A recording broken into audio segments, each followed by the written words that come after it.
So the question I keep getting, why are so many women single in 2025? That I'm suffering. I know that I'm struggling. I know that I need a man, but I can't let my sisters down. I can't let my sisters know that I feel like I'm drowning without a man. Telling you, that singleness only hits you at night. When you're at the gym, you don't even care about being single. That's not even on your mind.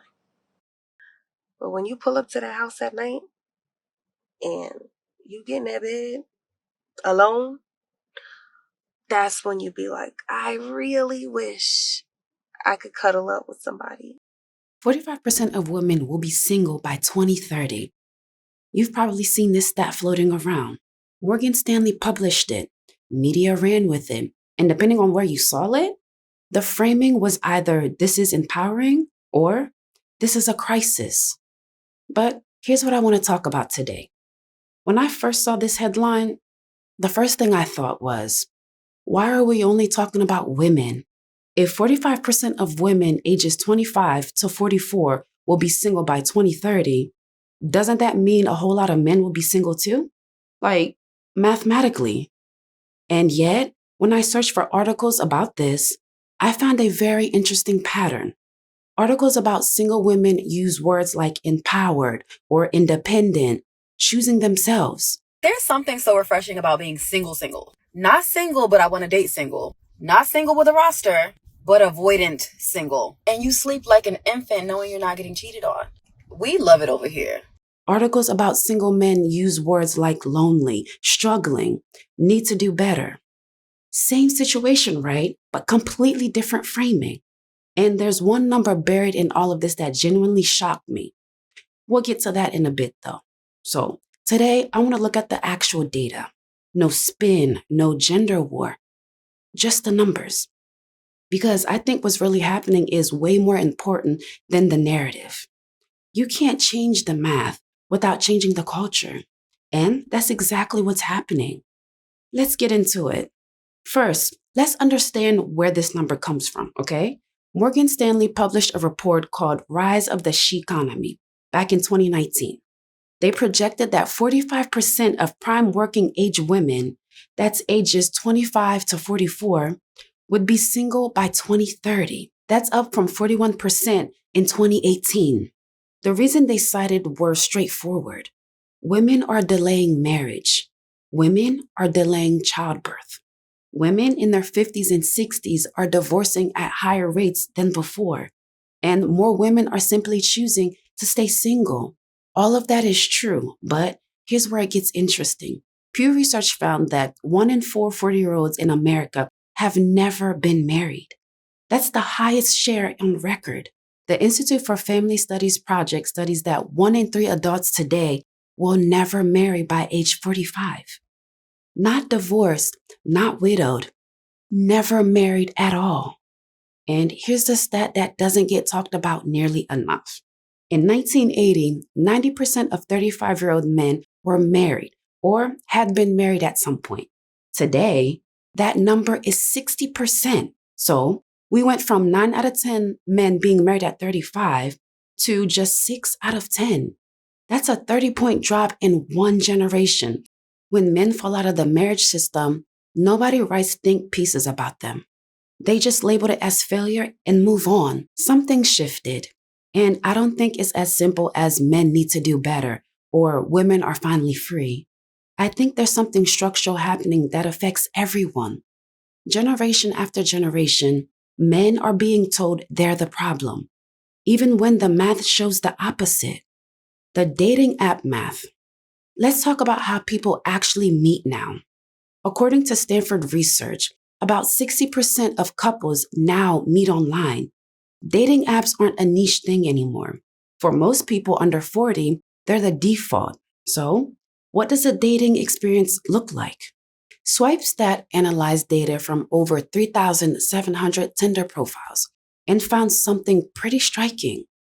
67% of dating app users are men. 33% are women. That's a 2-to-1 ratio.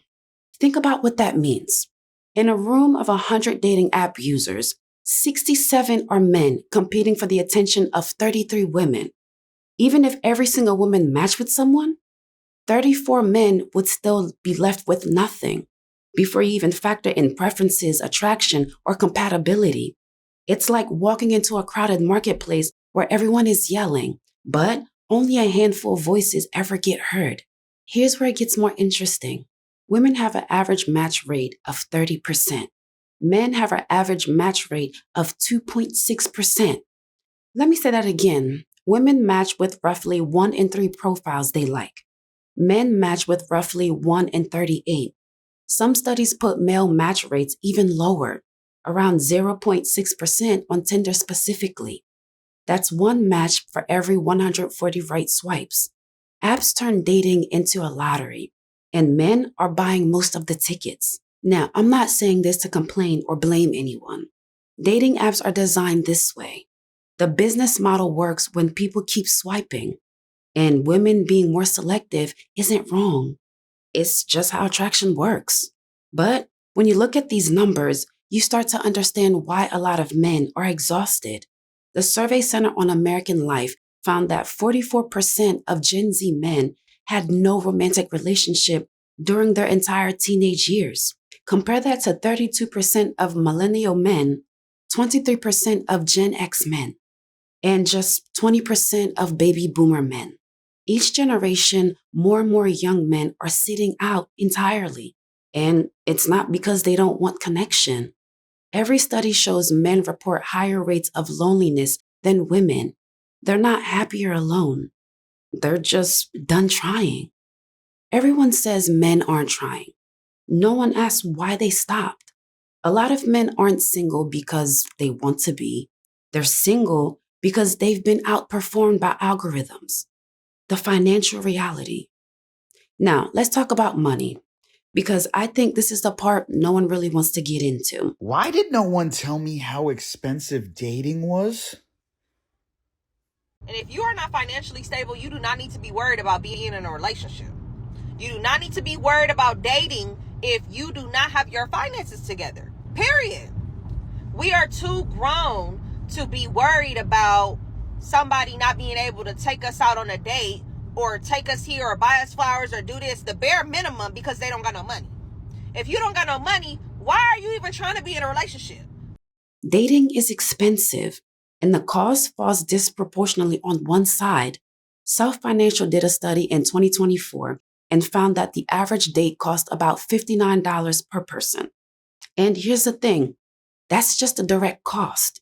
That doesn't include the premium subscription on apps, the gym membership, the clothes, the cars, all the things that factor into being dateable in 2024. A survey from Self Financial found that 82% of people admitted to judging potential partners based off of their salaries.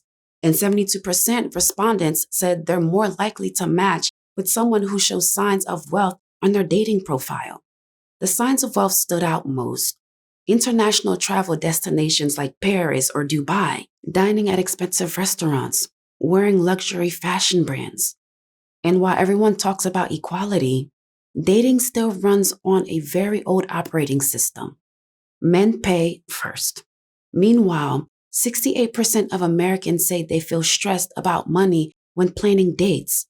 And LendingTree found that 1 in 5 Americans have stopped dating entirely because of cost. 1 in 5? That's a number that shocked me. So you have a situation where the expectation is going up while wages are stagnant and housing costs are through the roof. And the people who bear most of the financial pressure are checking out. Men didn't opt out. They were priced out.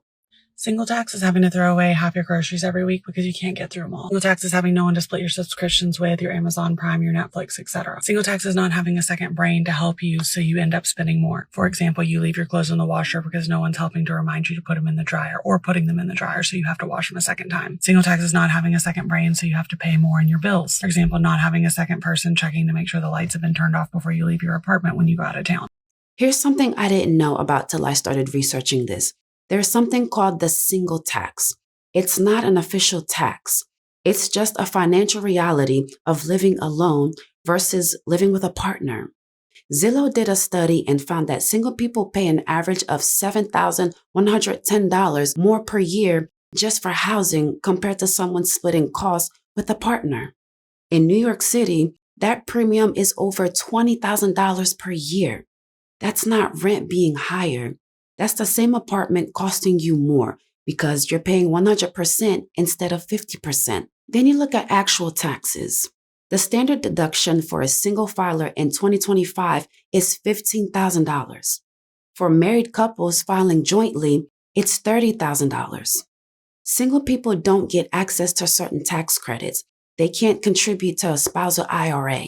They can't double their gift tax exclusion. Health insurance is more expensive per person when you're single. Car insurance too. Married people often get lower rates. Even Costco works against you. Bulk buying makes sense when you have a family, right? But when you're single, half of that food goes bad before you can even eat it. I'm not saying this to argue that everyone should get married. No. I'm saying that when people talk about choosing to be single, we should acknowledge what that choice actually cost. Because for a lot of people, it's not really a choice. It's a calculation. You look at what dating costs. You look at the odds of success. You look at what you're being asked to provide versus what you're likely to receive. And at some point, the math just doesn't work. People say men are opting out, but when the price doubles and the outcome gets harder, is it opting out? Or is it just simple math? So what's actually happening? I think a lot of men, and honestly a lot of women too, are doing a quiet cost-beneficial analysis. They're looking at the effort required, the financial investment, the emotional risk, the statistical likelihood of success. And they're saying, this doesn't make sense for me right now. That's not bitterness. That's not giving up. That's just rational decision making. The Survey Center on America Life found that 2/3 of single Americans report feeling no pressure from their family to get married. The cultural expectation that used to push people to partnership has faded. At the same time, the barriers have gotten higher. Housing costs more. Dating costs more. The apps make rejection constant and visible. Social media creates comparison that didn't exist before. And so people adapt. They invest in their careers. They build friendship. They find fulfillment in hobbies and traveling and personal growth. None of that is wrong. But I do think we should be honest about what we're losing here. I think we just don't really value marriage anymore. We don't tell it as like a story to be proud of anymore. And maybe because it isn't. I mean, it fails over 50% of the time in terms of catastrophically fails in divorce. Then what? Another 20% people are pretty miserable but stay together because, they don't want to upset the kids. So now we got something fails like 70% of the time. I don't know that we should aspire to it. Like my dream is to engage in something that fails 70% of the time. Sounds like a really stupid thing to say. Marriage is associated with better health outcome, longer life expectancy, and lower rates of depression, especially for men. Married people report higher levels of happiness than single people across over all studies. But those benefits only matter if you can get there. And for a growing number of people, the path to partnership has become so difficult, so expensive, and so exhausting that the destination doesn't seem worth the journey. And men can handle rejection, but what breaks him is feeling invisible. And I think a lot of men right now feel exactly that. Not angry, not bitter, just unseen. I'm not here to tell anyone what to do. If you're happily single, that's genuinely great. Not everyone needs a partner to live a fulfilling life. If you're frustrated with dating, I see you. The system is genuinely harder than it used to be. That's not your imagination, and it's not your fault. But I do think we need to have more honest conversations about this. When we frame rising singleness as pure empowerment for one group and purely failure for another, we miss the actual story. The actual story is that partnership has become harder for everyone. The economics don't work. The apps don't work. The expectations don't match reality. And until we're willing to talk about that honestly, without turning it into a gender war, I don't think anything changes. 45% of women will be single by 2030, but that also means a whole lot of men will be single too. And maybe the question isn't whose fault it is, but what happened to make this the outcome for so many people? 45% isn't the problem. It's the symptom. That's what I think about. Anyway, that's all I have for you guys for today. It's been your girl, Rene here. I'll see you guys in my next video.